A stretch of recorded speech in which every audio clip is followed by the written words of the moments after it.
other people in the industry hoping Rockstar does this, thinking it will pave the way for them to raise their own prices. A rising tide lifts all boats kind of thing. So I think there are two important questions to ask here. First, could Rockstar do this? Could Rockstar charge more for GTA 6? Yes, is the short version, absolutely. GTA, I'm giving you the biggest free marketing you got in entire history of running this GTA game. For that, I want an extra $1 million.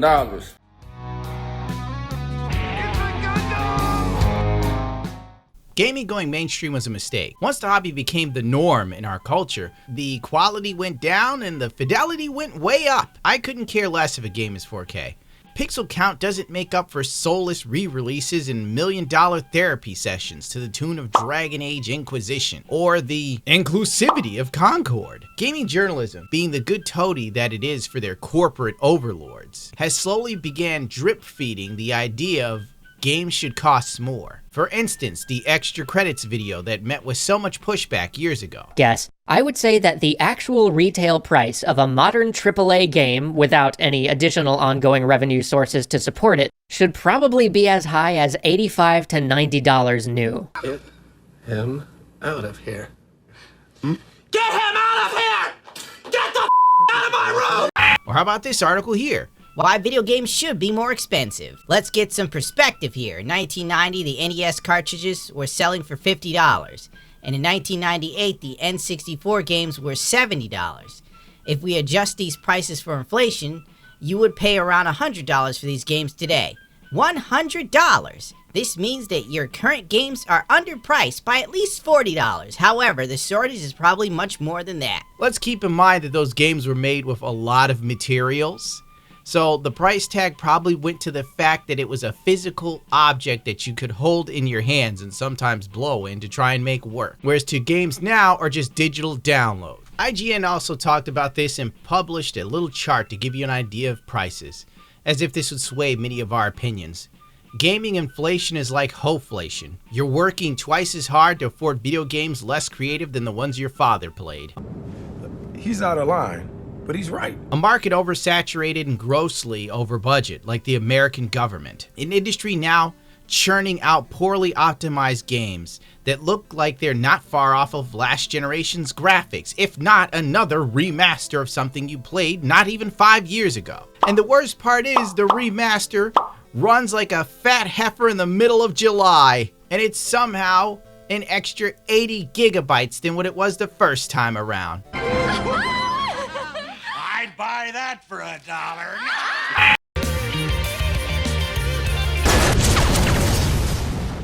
But none have been more vocal for another gaming price hike than Strauss Zelnick. Just 5 years after the last gaming price hike. He has been planting the seeds with clever wording for years, ever since the massive success of Grand Theft Auto V, the only game to be re-released more than Skyrim, with a microtransaction economy worth billions of dollars in shark cards. That also led to the death of the DLC that was half finished for GTA 5, because Take-Two wanted to capitalize on shark card sales, because people were spending thousands of dollars to appear rich in a video game. I don't want to live on this planet anymore. The money was so good that they even went after PC mods because they felt it would cut into the revenue stream of Shark Card. Needless to say, they screwed over anyone enjoying Open 4, and I was one of those people. Take-Two has been killing GTA and Red Dead Redemption mods for years now. Rockstar modders to settle lawsuit over GTA reverse engineering project. The GTA 3 and Vice City reverse engineering project, called RE3, promising to update visuals, widescreen support, camera options, and no loading screens. Rockstar's partner company Take-Two Initiative issued a DMCA takedown in February of that year, but the modders countered, stating the project contained no code owned by Take-Two. The project fully returned in June, but then Take-Two sued on September, arguing that the group was unlawfully copying and distributing to the public infringing source code of the two classic GTA titles. How dare those pesky modders try to improve 20-year-old games, when Rockstar is just going to put out a shitty little port. Now, give Strauss money so he can go to the gym for an 8th time this week, and still manage to skip leg day. Strauss Zelnick is a businessman through and through, and when he talks about fans of Rockstar games, he always calls them consumers. right before the launch of Red Dead Redemption 2, you just get to see how this man's mind works. And it's very automatonish. We all work together in service of the same goal, which is make the best entertainment on earth and engage and captivate our consumers. But there have been times when we've had booths that were very focused on letting consumers play their enterprises, where we talk to consumers on a regular basis. And GTA Online continues to be a phenomenon. Right. Remember the time back when the ESRB actually had Strauss Zelnick as one of the chairmen during that 3-year window when the gaming industry was nothing but microtransactions and loot boxes? Loot boxes have made headlines over the past year, and you, the moronic gobbling maw of consumer idiocy that you are, have shown little to no regret in just plain dumping your money into this deeply insulting monetization model. Even to the point of making gamers sick of it. And then the ESRB did little next to nothing but add a warning label of some sort that encompassed even DLC. Makes you think. So we're engaged with consumers every day, and what we found that this show is good for engaging with press and engaging with the analyst community, with our customers, and consumers come by too, but mostly because the food is good at our booth. Don't ask questions. Just consume product and then get excited for next products. Outside of his job, he's also an aging Patrick Bateman. There's no question that the markers of age are meaningfully forestalled by a good diet and lots of exercise. That's unquestionably true, and I'm living proof of that. Benjamin Bratt, the reverse aging guy that we watch it with you whenever you come in here, but we're not envious or anything. And there is no question that the markers of age are meaningfully forestalled by a good diet and lots of exercise. Who is obsessed with health and wellness. If you watched a Business Insider workout video, just go to the comment sections. They don't roast Strauss Zelnick, they burn him alive. See Leopard Strauss putting in the time at the gym. Exercise 7 to 12 times a week, CEO of a video game company. I see what you did there. He puts in more effort into his workouts than his company. He paid this gym subscription with shark card money. His old age couldn't stop him from doing anything except leg day. Gotta stay in shape for screwing over your entire customer base. It's tough work, but it's gotta be done. This is a bit of a non sequitur, but he was also exposed for contacting a GTA fan sending shirtless photos. With some context, I assume that some rando wanted to join his workout group. Asking whoever this is to shower in his room is odd. Why am I showing you this? Well, it's because I had to see it, now you do too.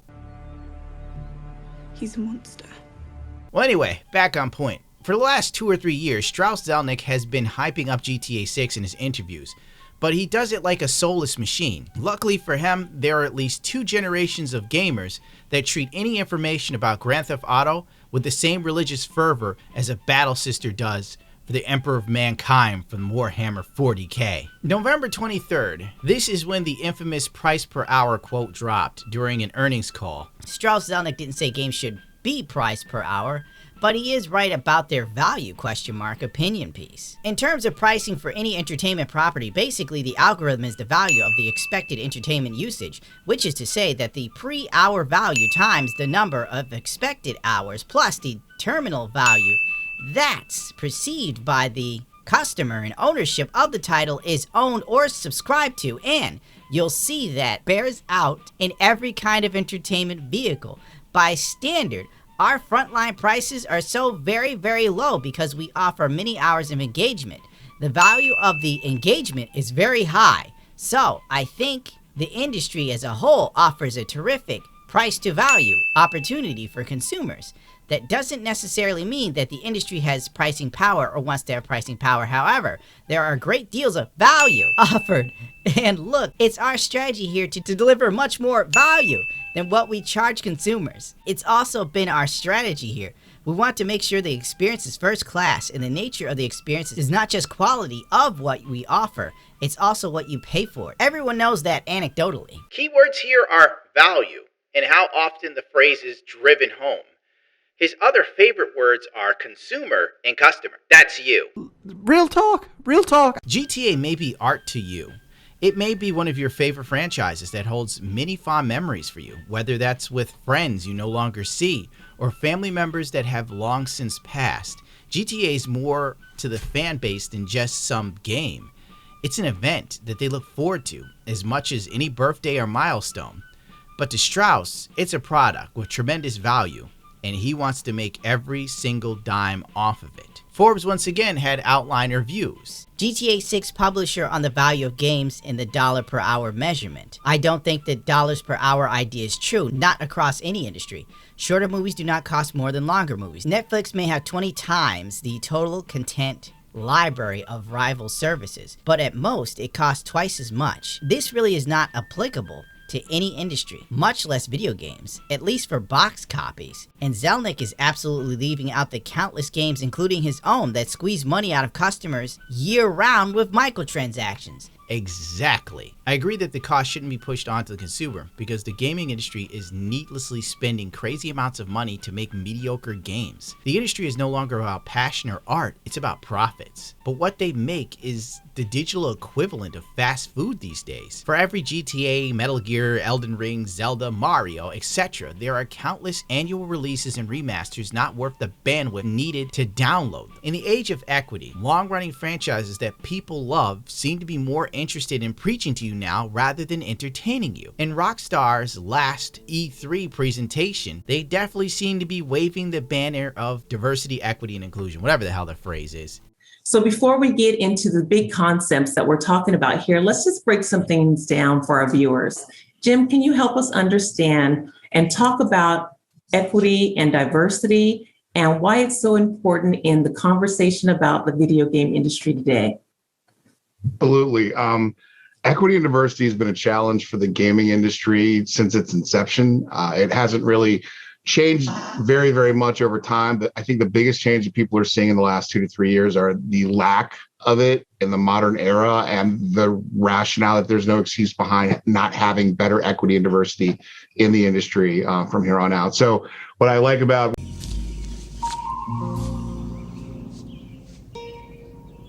What the fuck is this piece of shit?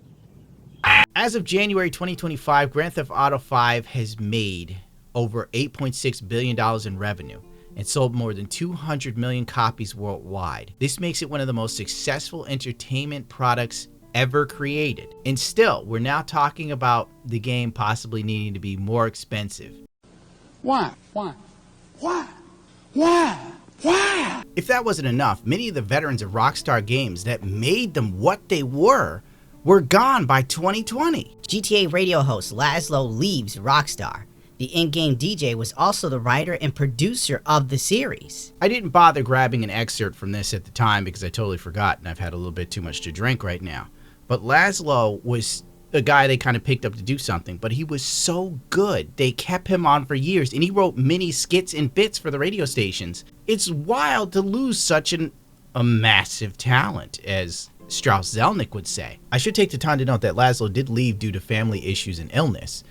But the thing is, he hasn't come back while also working on other video game related projects and working for Disney and Netflix as well. Rockstar Games co-founder Dan Houser left the company as well. Dan was one of their most talented writers. The success and lasting impressions that games like Bully and Red Dead Redemption had on gamers, they speak for themselves, to be honest. To put it in perspective, the voice actor for Michael from GTA 5, when he was asked about Dan Houser leaving and what will Rockstar do, just look at the reaction and it pretty much tells you all you need to know.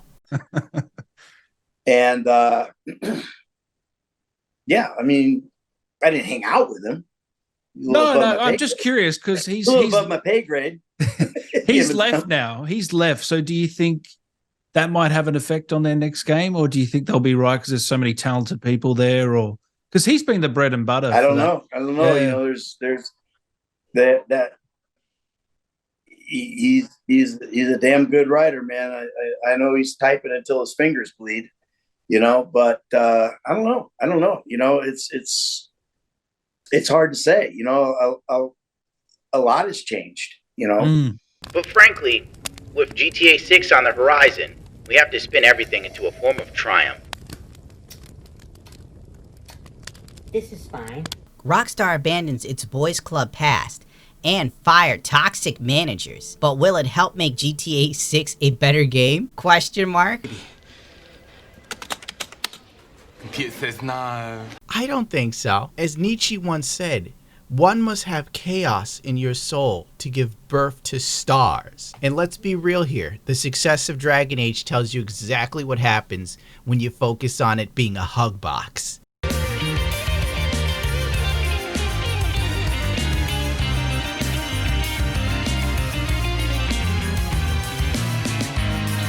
After the earnings call with Strauss Zelnick and the idea was pitched of games should cost more, the rest of the industry followed suit. Capcom president thinks that games should cost more. The publisher hasn't yet joined the charge of $70 for new releases. Well, it'd be nice if Capcom put out like a new Resident Evil rather than remastering all the classic ones. Game prices are too low. According to head of legendary publisher, games should cost €100. On December 4th of 2023, the GTA 6 trailer dropped. Fan hype hit a fever pitch, and the gaming price hike discussion came up again and again since then. Baldur's Gate 3 dev says almost all games should cost more. Mentions GTA 6 potentially introducing a disturbance in the current AAA pricing strategies. It's particularly interesting, though, as a rumor from last year claimed that Rockstar could charge up to $150 for GTA 6. I think a game should be priced according with its quality, breadth, and depth.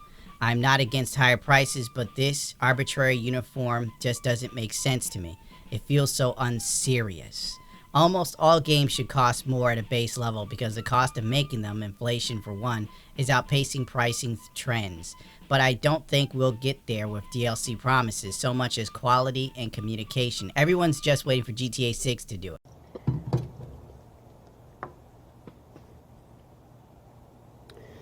My disappointment is immeasurable, and my day is ruined.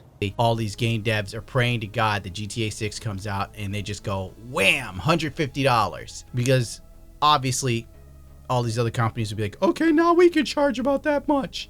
Pay me. I'm not paying you, you freak. Pay my hands. Most major releases are $69.99 here in the US. If you add tax and all the other crap, you're looking at around $75 a pop for a AAA game.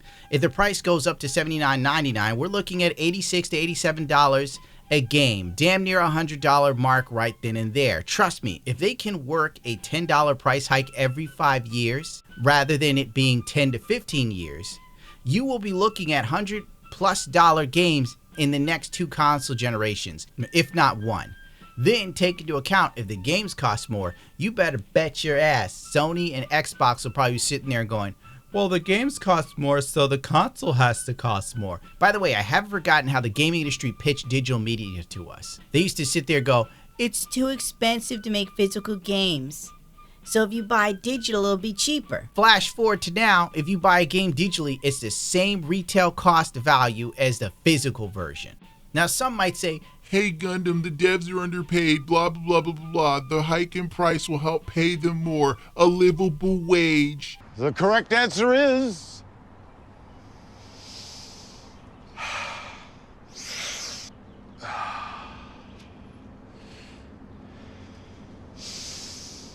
horse shit! The mark of the fool.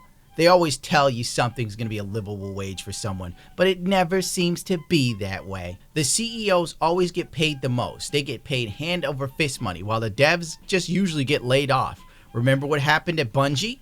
Former Bungie dev shows fury and sorrow over layoffs, following the revelation that the CEO, Pete Parson, allegedly spent $2.4 million on vintage cars in the last 2 years. Let's just skip down to the funniest part. I remember the Friday before the first layoff, me and another CM were in the lobby, and I was literally talking about how I didn't have enough money for groceries. Pete walked right up to us and bragged about a few new expensive cars he bought and that we should come to his house to see them. Long story short, this guy right here, he got fired. Damn! Bungie spent 2 years virtual signaling about everything except video games. During this time, the developer aggressively attacked gamers and became obsessed with pronouns and claims for justice, often targeting white males. 2 years later, the same company fired 200 people. Well, they cared a lot about fairness until it came to paying people, I guess. We'll just skip over crazy people trying to sue Rockstar, claiming that their likeness was infringed upon. Even though I gotta admit, the Florida Joker might have a leg to stand on. You want them to pay you attention? Here's a pro tip, my dude. Make a GTA 5 mod. Take-Two will be in contact with you soon.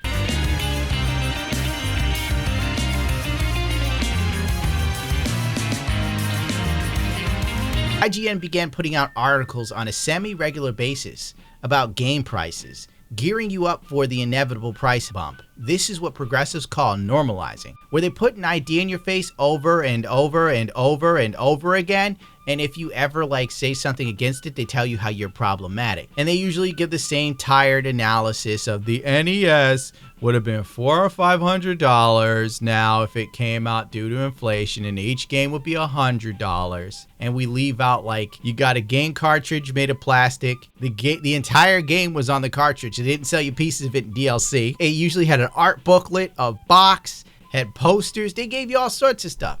Now you buy a game, there's this little brochure in it with a QR code so you can get your manual because they don't want to print it on paper. Pay more to play. Why video game prices could rise in 2023. I don't feel like going through this one, honest to God.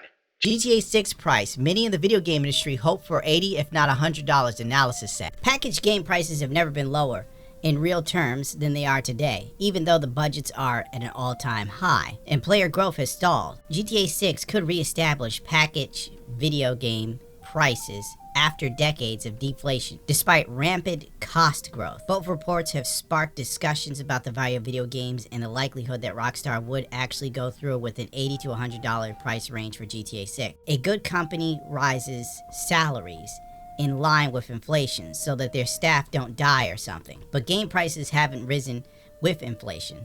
This isn't the reason the industry is in this for now, but it is an uncomfortable truth. On the other hand, the responsibility for a game developer is to make sure that the game they show lives up to that promise and that investment from the player. And how many games live up to promise?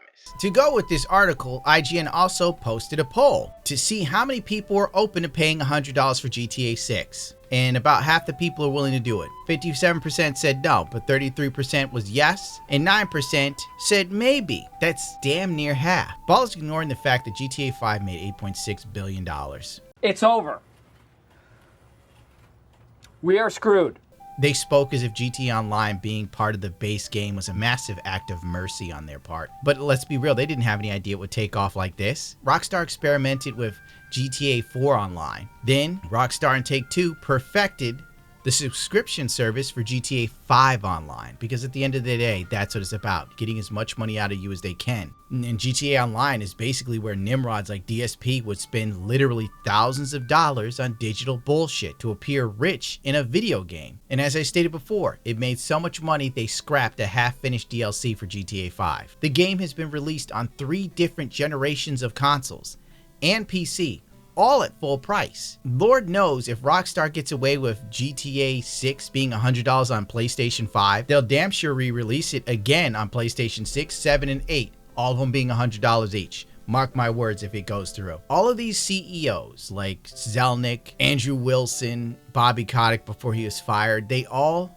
see gaming becoming so ubiquitous that, and I quote, "your life will be a video game," as Andrew Wilson once said. Here's a clip. It's just too mental for me to explain. Network streaming latency-free gaming to every device you own, it's really easy to imagine that games would permeate our lives much the way digital music does today. From the minute I get up in the morning, everything I do has an impact on my gaming life, both discrete and indiscrete. The amount of eggs I have in my internet-enabled fridge might mean my Sims are better off in my game. The length of distance I drive in my Tesla on the way to work might mean that I get more juice and Need for Speed. If I go to soccer practice in the afternoon by virtue of internet-enabled soccer boots, that might give me juice or new cards in my FIFA product. No. These motherfuckers want to track everything you do so they can sell your data, then turn around and sell you some bull video game based on your data and life choices. That's super dystopian. On January 24th, IGN posted the question yet again on the $100 GTA. Odds are they did this on Twitter for engagement and maybe even testing the waters for Take-Two. With some industry analysts hoping for GTA 6 to be priced between $80 and $100, we want to know how much you're willing to pay for the highly anticipated sequel. Here are your thoughts. Would I pay $100 for GTA 6? Honestly, yes. And who's that? Oh, it's Mr. MVP, Simp! Would I pay $100 for all the other games / publishers who would likely try to jump to the $100 bandwagon even though their games aren't even to the quality of $70? No. Well, guess what, Sunshine? It won't matter what you think.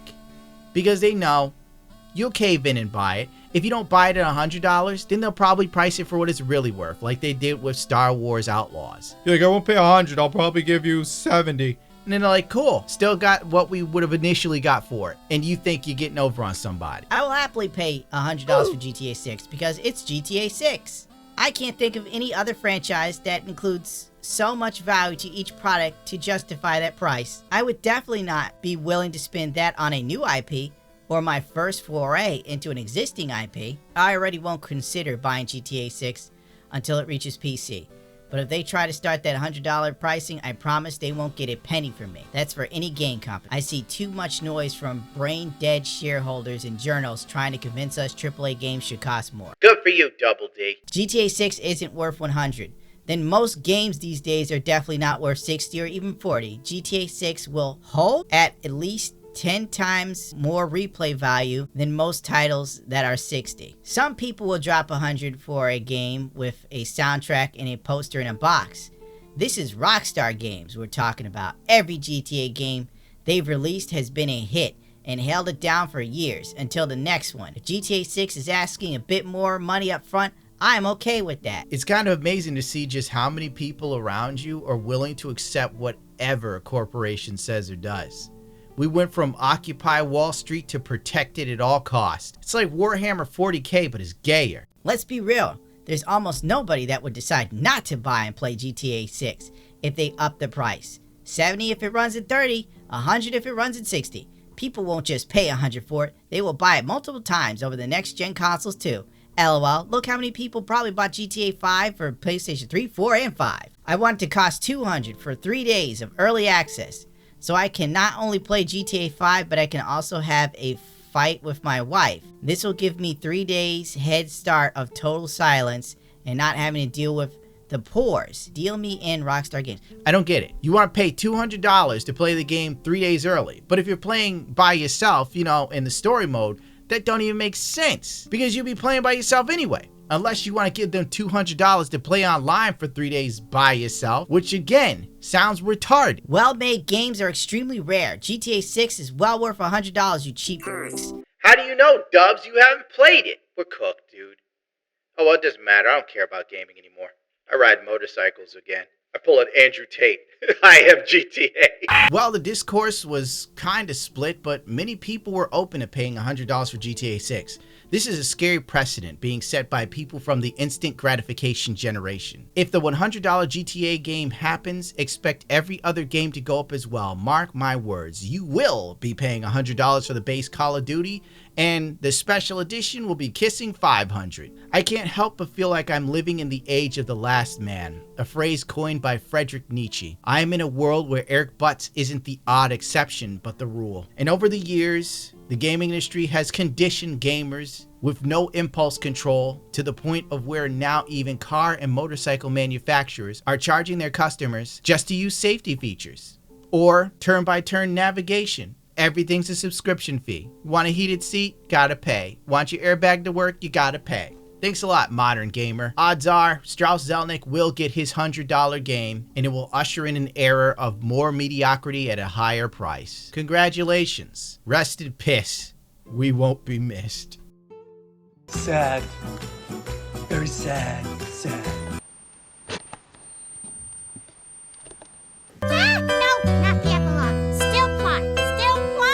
We have a rumor that just dropped today. GTA 6 will be the first game where online is sold separately at launch, leaker claim. If Tez 2's leak is correct, there's also a prospect that the game will be both story mode and online mode will stick to industry standard pricing. Rockstar would have to consider how much cheaper they would want to make the online mode. And it's hard to justify making GTA Online cost as much as the base game with a massive story mode. They'll put more DLC in the online mode than they'll ever put in the story mode. GTA 5 is the first GTA that had no DLC. Keep that in mind. Story-based DLC. Making GTA Online standalone at launch, GTA 6 stands to make Rockstar a lot of money. The game is projected to make $3 billion within the first year at launch. They also believe $1 billion in pre-orders. And even if players buy just the cheaper GTA Online, most will still participate in microtransactions that have made the current version of GTA Online so popular. Yeah, to the tune of a few billion. So there you go. This is how Rockstar could get the $80 to $100 for the base game. $69.99 for base game, $19.99 or the online pass. Hell, they could even probably go $29.99 and people would still pay for it. Boom, you got your $100 game, and then everything will get exponentially worse as gaming companies will most likely follow suit, giving us crappier products. If you don't think Ubisoft won't do this, or Activision for Call of Duty, you're out of your mind. Oh well, let's get out of here, Stu. I'm tired. It's like 2 in the morning.